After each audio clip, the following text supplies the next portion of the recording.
I'm Mike. And I'm Amber. Welcome to the Covenant Chronicles, where we tell you the truth about relationships, giving you the tools to build the foundation you always needed.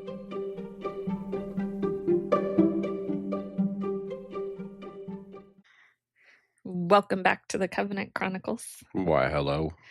This is round 2. Try again. Yeah, attempt number 2. Apparently, when we recorded the last podcast, I messed up and hit something and killed my microphone. So Amber went to edit it, and it was all jacked up. Yeah. Either that was the enemy's way to not get us to put out the podcast, or you just messed up. I don't know which one it is. I guess. Either way, we got to redo it. So here we are. Here we are again.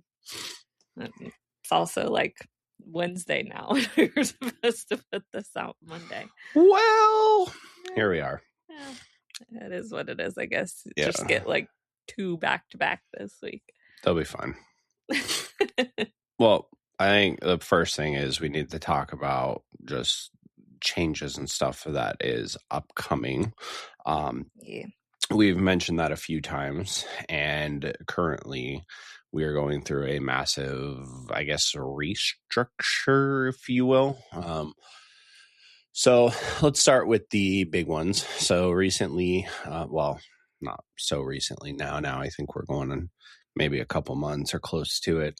Amber and I actually got certified in marital and premarital coaching and mentorship through the Prepare and Enrich program. If you are not familiar with that program, it is probably the main one, I would say, that most religious organizations use when they have some sort of marital, premarital mentorship, counseling, any sort of anything like that. Yeah.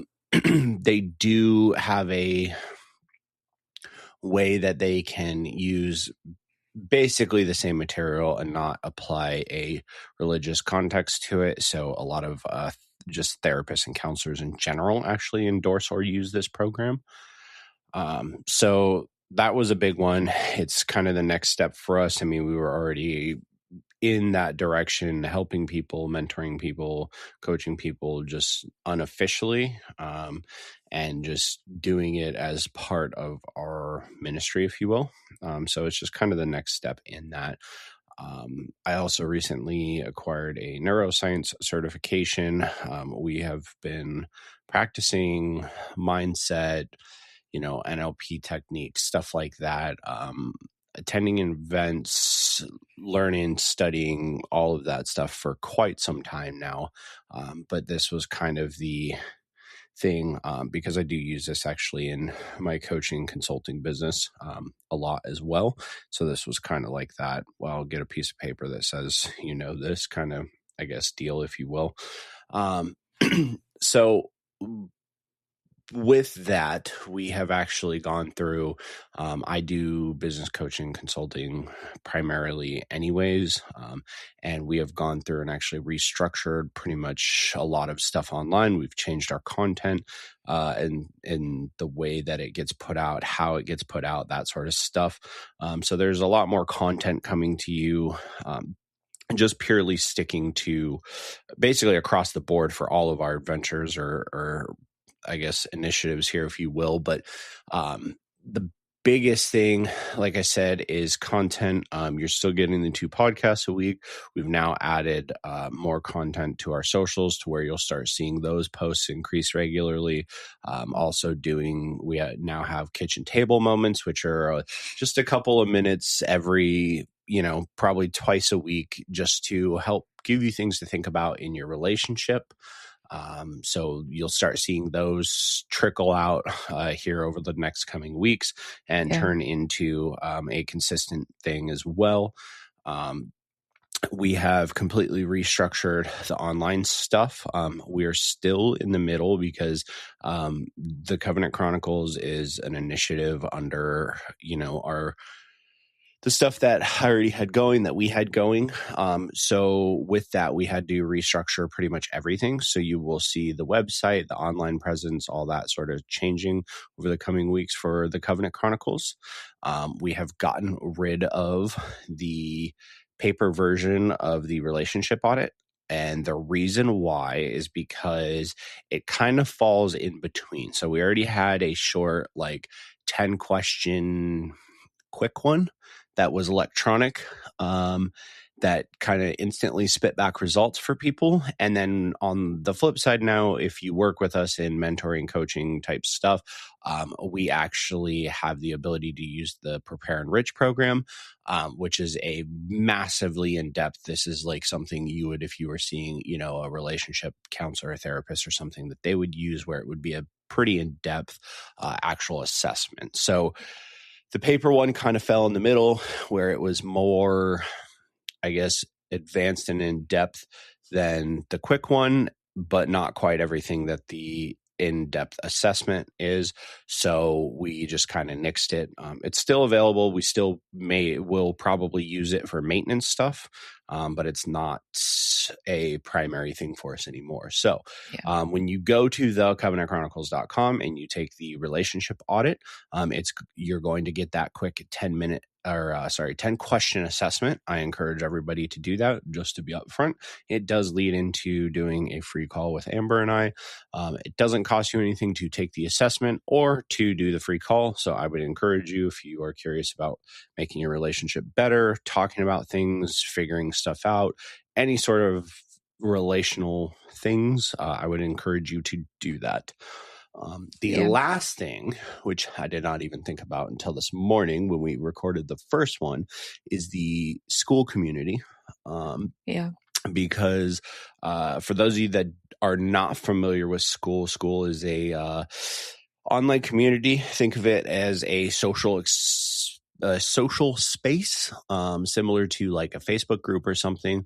School was specifically designed to not have all the BS, if you will. It is designed for specific purposes.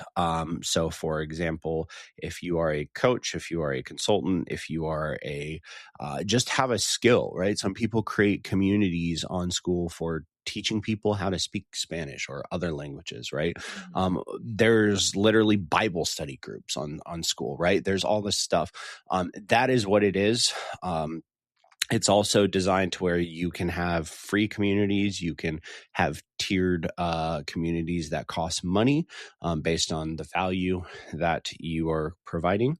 That being said, we are working on that. I was reminded this morning because I was finishing building out the one for the business coaching consulting side of things. And we are actually going to be launching a school for the Covenant Chronicles.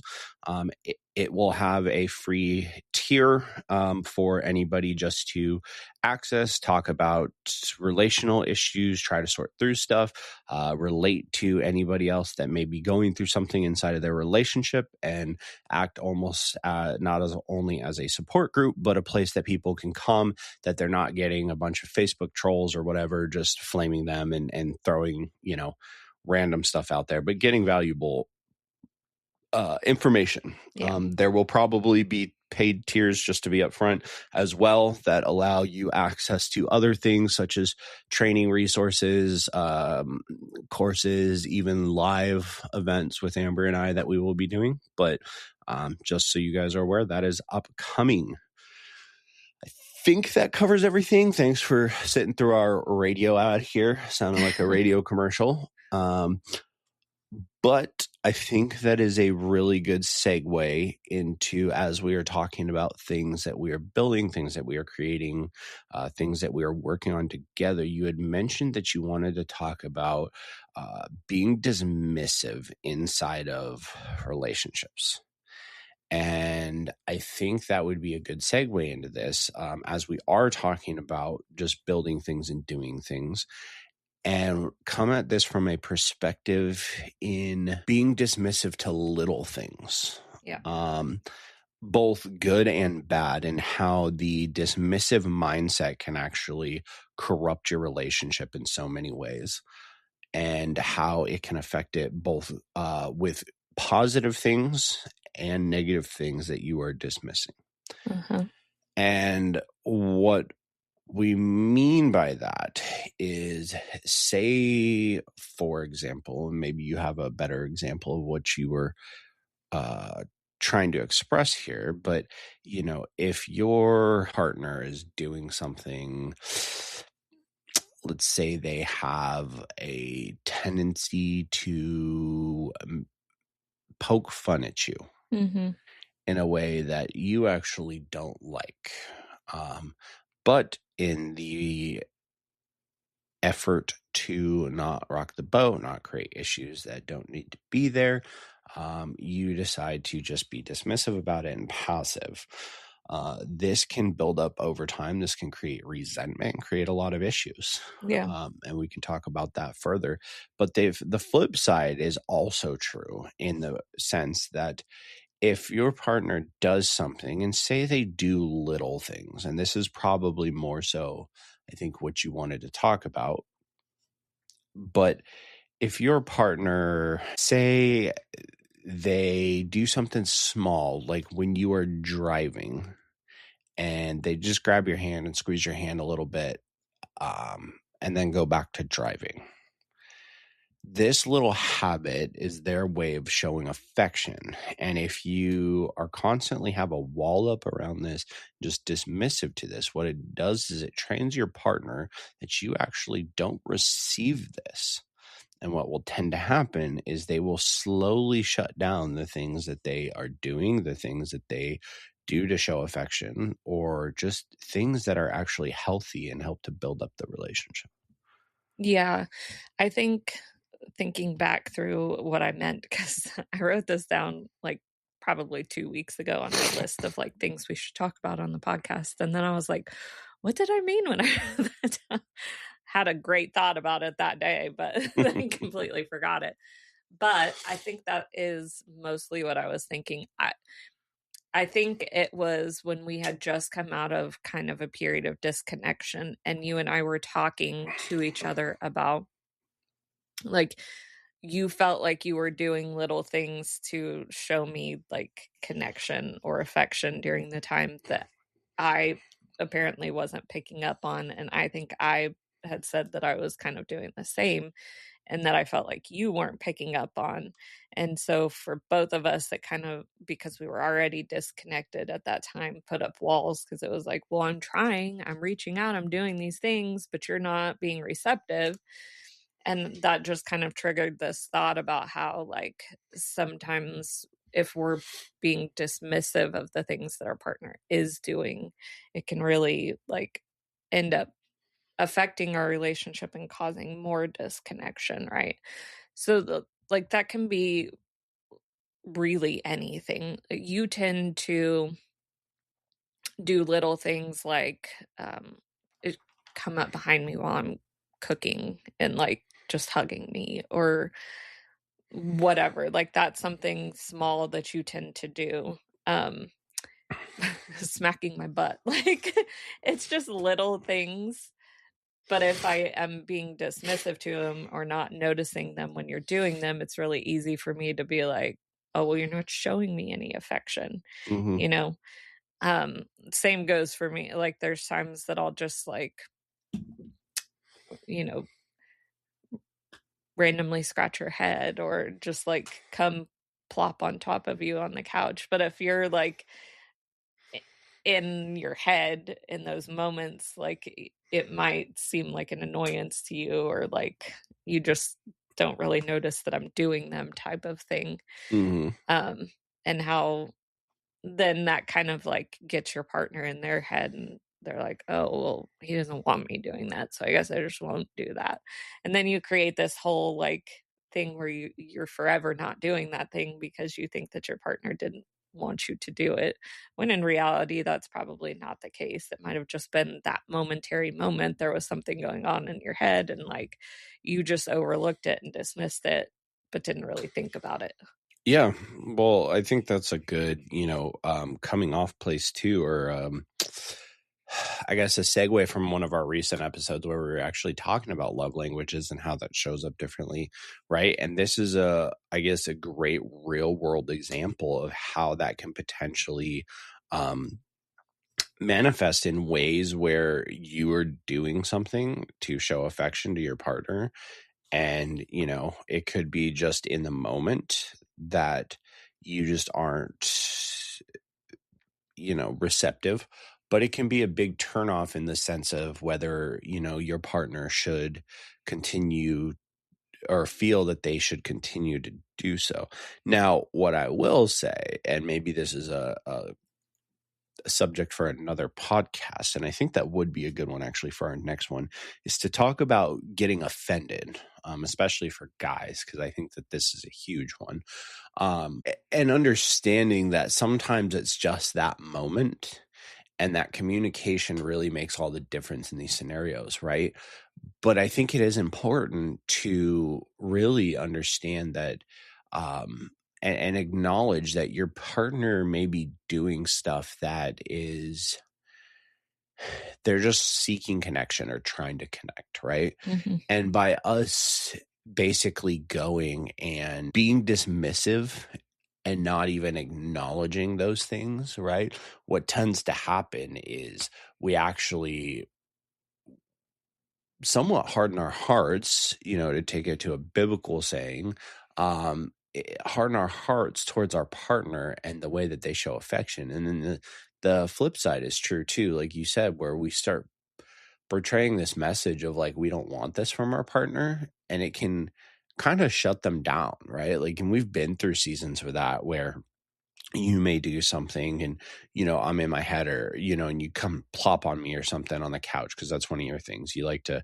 randomly, if I'm doing something or I'm on my phone on the couch or something, whatever it is, you'll just come lay on top of me, right? And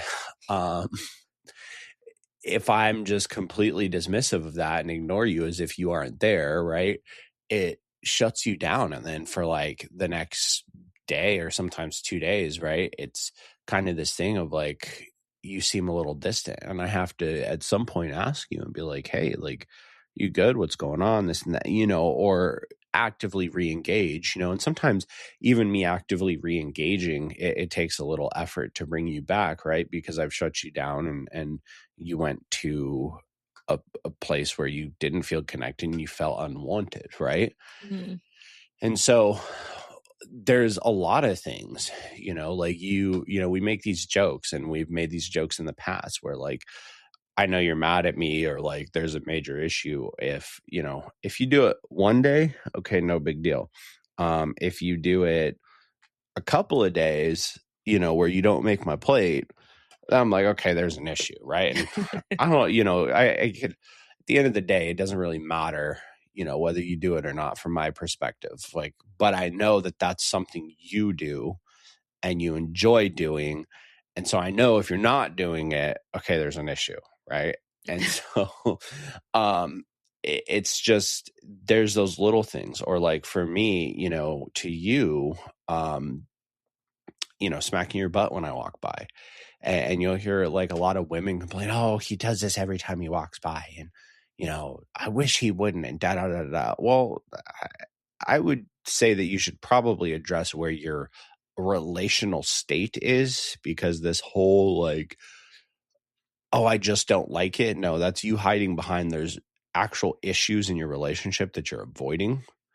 But like, if I weren't to do that, right, like, you'll talk crap to me if, we go, say, a whole day Yeah. where I haven't smacked your butt when I walked by you. You're like, are you good? I'm like, yeah, why? Well, are you sure? Because you haven't smacked my butt today. Yeah, it's an actual thing. I'd say the other side, kind of what you brought up earlier too, is true though. Like, if you start dismissing big things inside of your relationship that are actual issues, that can also be a huge issue down the road. And that goes along with communication. But if there's things happening inside of your relationship that you really don't like you said earlier, your partner you know, joking or poking fun at you type of thing, and you really don't like that, and you just keep dismissing it thinking, oh, he'll stop eventually, or it's not that big of a deal. Like at some point that's going to come out and be a big deal, and it's something that you should talk about and something that should be not dismissed, because it does cause even more issues and more disconnection inside of your relationship.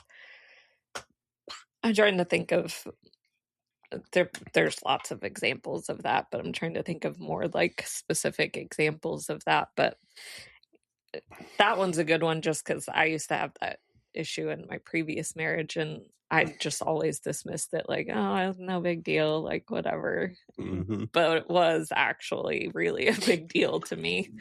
And I never talked about it, never made it an issue, but under the surface just grew resentment about that specific thing. And really that's what happens if you let these things continue, is you build up resentment. And we know resentment is one of the like leading factors of divorce, is just like years and years of piled on resentment about things that were never discussed and never communicated and never worked through in relationships.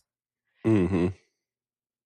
But the resentment can also come from trying to do things for your partner and your partner being dismissive of them, and you building resentment that way as well. It's a twofold thing here. Yeah, I think the big like takeaway from all that though is just, what are you being dismissive to? What are you ignoring, right? What are you choosing not to receive, I think would be a good way to put that, in the sense that your partner, whether it's from a previous relationship or whether you guys have been together for years, right? They are showing things to you. They're showing affection. They're doing things to be playful with you. And if you're being dismissive to those things, or like you said, the big things, like maybe they're doing it in a wrong way that does actually hurt your feelings, right? Or in certain cases, because we've talked about this too, and like where you've experienced this in the past, where almost the like making fun of you and that became an issue. Well, the true issue there wasn't even that, well, they just didn't know how to be playful. It was more or less an insecurity, right? Yeah. And then they had to make you feel lesser to help their security in social settings, right? Yeah. And that's a whole different issue, because then you run into this problem where inside of the relationship where you don't feel emotionally safe, you don't feel like he is being a rock and leading the relationship because the insecurities are just shining through. And that creates a whole other host of issues, right? Yeah. And so that's where, when you are dismissive to these things, right? If you find yourself being dismissive to something or just kind of blowing something off, you really need to take a look at why. And I think that's like really the most important takeaway from this, is to actually examine, well, what's the root cause of this and why is this happening, right? Mm-hmm. And you need to actually figure out like what your partner's intention is. And in most cases, you can figure that out for yourself just based on the actions, right? Yeah. If they're smacking your butt when you walk by or when they walk by and you don't like that, okay, well, why? What is their intention with that? Are they intentionally trying to annoy you? Maybe, right? But if they are, it's typically from a playful place, not I just want to piss them off because I hate them kind of, you know what I mean? I think that is like a whole separate issue, but I will say for women, I think the whole like men being playful and touching their spouse, like butt smacks or even like boob grabs or, things like that, like that they're trying to be silly and affectionate at the same time and touchy, because that's probably part of their love language, Mm-hmm.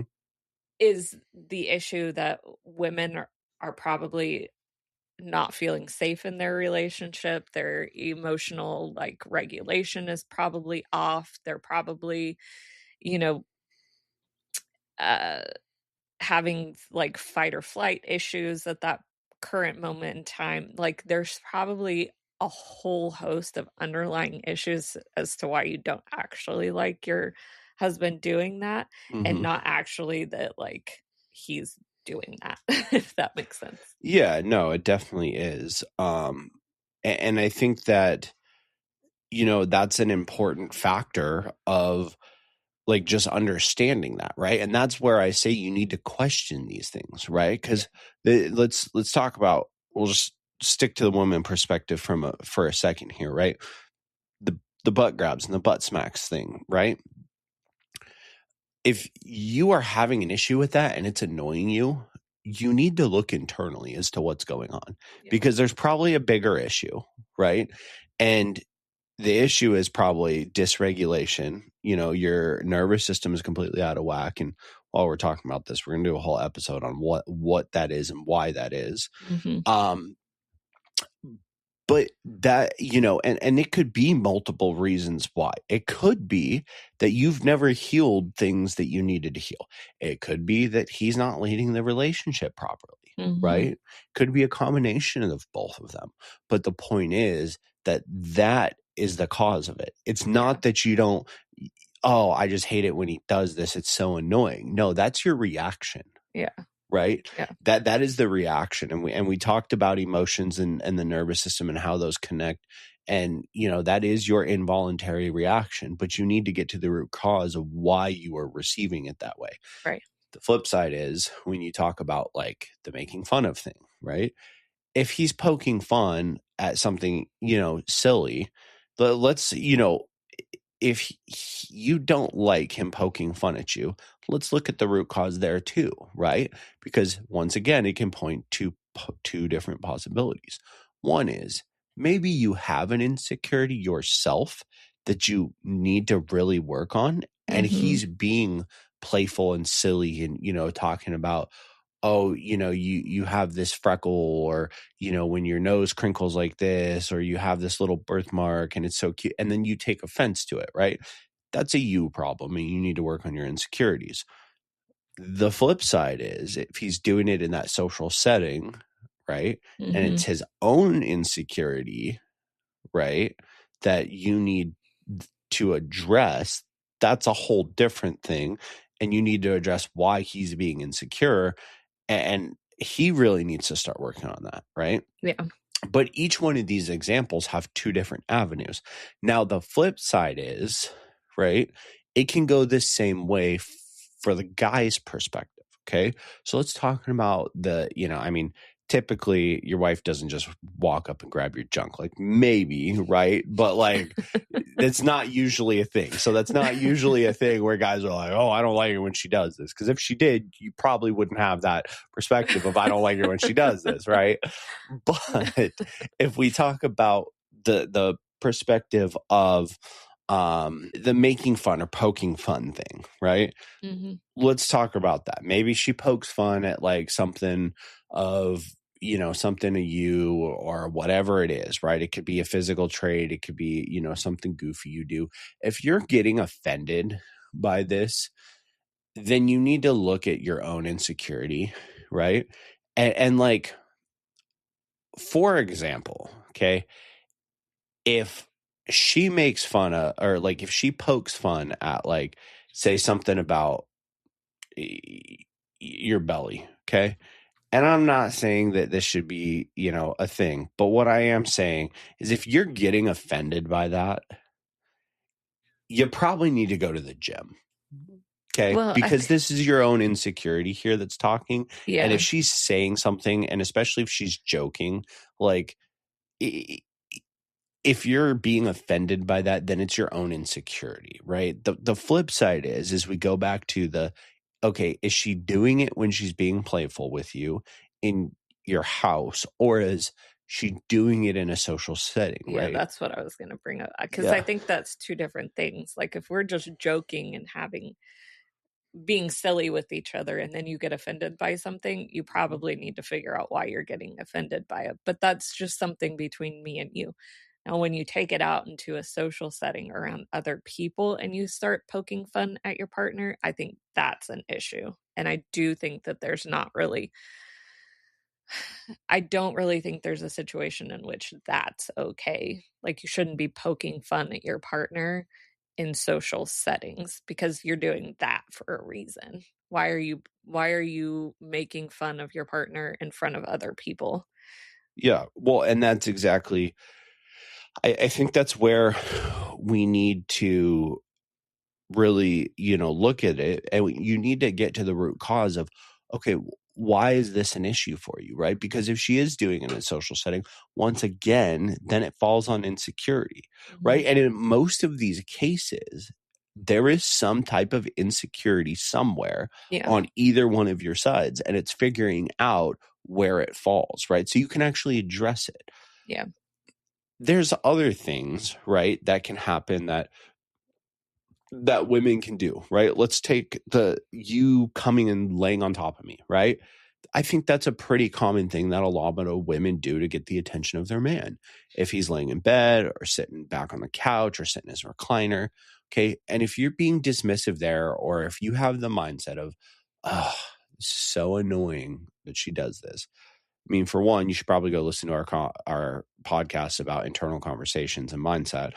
But for two, you should really address why. Yeah. Okay, why do you not like this? And what you will find is it's not that, oh, I just don't like her being on top of me. Because I promise you, if she was trying to jump on top of you in the bedroom, you wouldn't have an issue with it, right? But it's probably something to do with you're checked out, or you're being too engaged in your football game or your sports game, or you're being too engaged in your phone, and your partner's looking for connection. And instead of saying, okay, my partner's looking for connection, this stuff isn't really that important in my life, my partner is, you're choosing this thing over your partner. Yeah. Right. And so this is where, when we're talking about dismissive or being dismissive, it's the double-sided, like, you either dismissing that your partner did that, or being dismissive to their ways to engage and connect with you.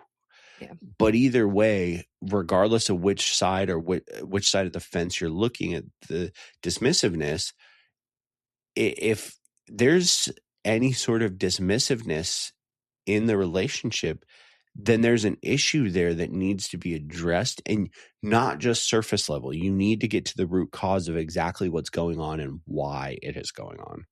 Yeah. And if you can start to recognize these things like sooner, like, oh, this happened, and like within an hour you're talking about it and actually communicating about it, it'll get, like, you're not going to have this long periods of disconnection, and feeling like your partner just doesn't love you because he just didn't want me to show affection, or she gets upset because I touch her. Like, you're beginning to create all sorts of issues inside of your head when you let this drag on past, like, oh, this happened and we should probably communicate about it and fix it, instead of letting this become an issue forever and ever. Yeah. Yeah. I mean, at the end of the day, like, every interaction, we talk about this all the time. Every interaction is an opportunity for connection or disconnection. Mm-hmm. Right. And so what are you choosing in that? Are you going to choose to connect, or are you going to choose to disconnect? And, how you choose to be dismissive or not plays a big part into whether it ends up dismissive or not. Yeah, for sure. Well, that was a lot of information in one podcast. Yeah. I think the big takeaways are, in the coming weeks, I mean, you can go look at our website now. You can go check out the Covenant Chronicles, and there's a lot of new stuff up there, like the new quiz that he was talking about, which is on there and you can take. But, we'll have probably more information about coaching and that sort of stuff coming up. We do want to let people know that that is an option, and we are going to start doing that. If you have any questions about relationship coaching, or how we could help you in your current situation, take that quiz and then schedule a call, and we would be happy to speak to you and just kind of talk about things and see where it goes from there. Yeah, go do that. Yeah. All right. On that note, guys, we will talk to you next time. All right. Bye.